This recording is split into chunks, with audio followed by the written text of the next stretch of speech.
I listened to one of your other interviews a while back, and you talked about how Jay-Z had, like, different rap artists had sacrificed people like Aaliyah and all of that stuff, and people like that. Could you go into that a little bit more?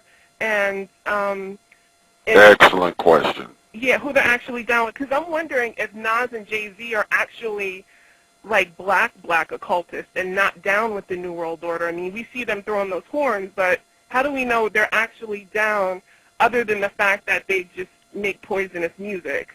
So what's your views on that, and could you go back into those sacrificial things that you were talking about?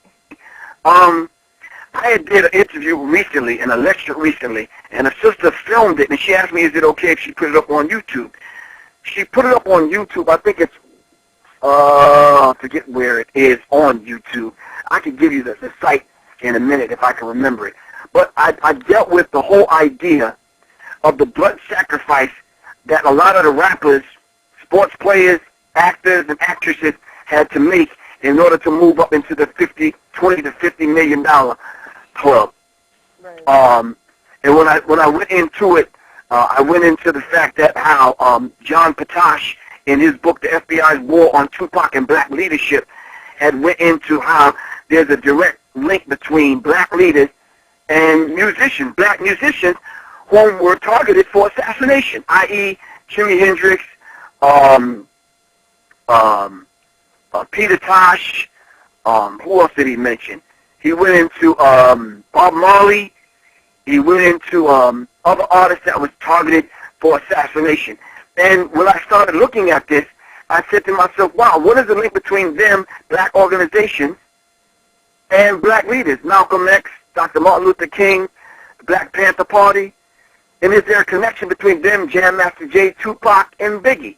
And in the book, in his book, the FBI War on Tupac, Shakur, and Black Leadership, he started talking about the program that they had for people to come in to snitch on some of these organizations. So I started doing further research, and I picked up an FBI document. Let me see if I can pull it up so I can read it to you, because I don't want to misquote it. It says, the Negro wants and needs something to be proud of. The Negro youth and moderate must be made to understand that if they succumb to revolutionary teachings, they will be dead revolutionaries. Now, I didn't write that. This is an FBI document that I got my hands on. And in the book, Behold the Pale Horse, written by a white man by the name of William Cooper.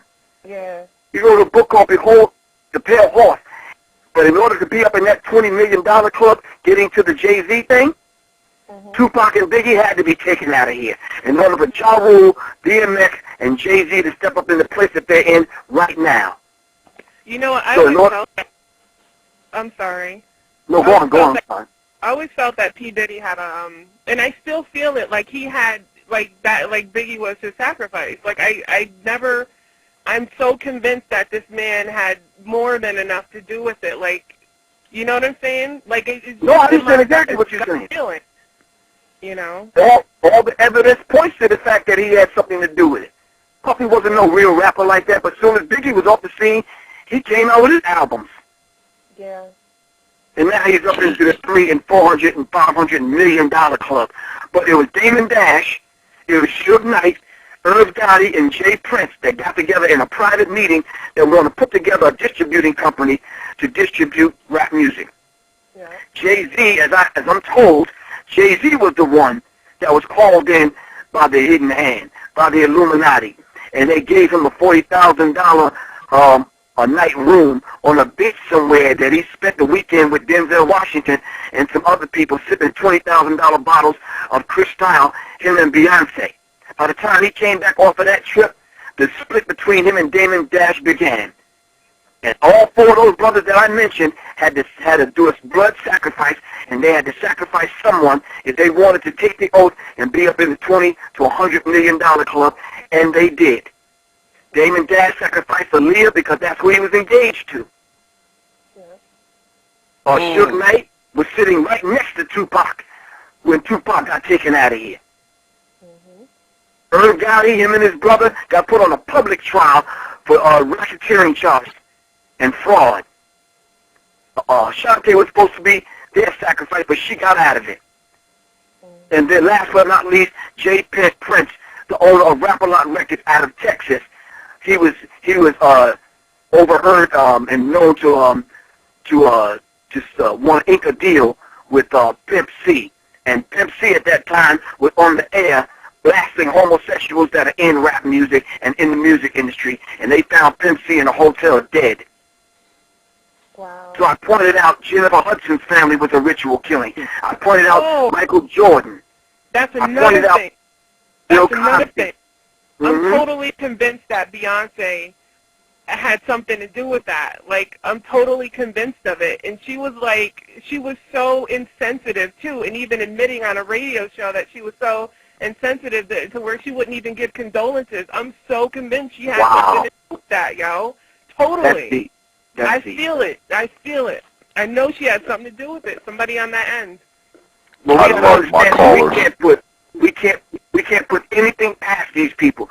You see Kanye West, his initiation into the Illuminati. He wrote the song or did the music for the song for Jay-Z, Lucifer, Son of the Morning. That was his initiation into the Illuminati. Now Kanye West is in, and Kanye West's mom ended up on a slab, dying. That was his blood sacrifice. Wow. Are you following me?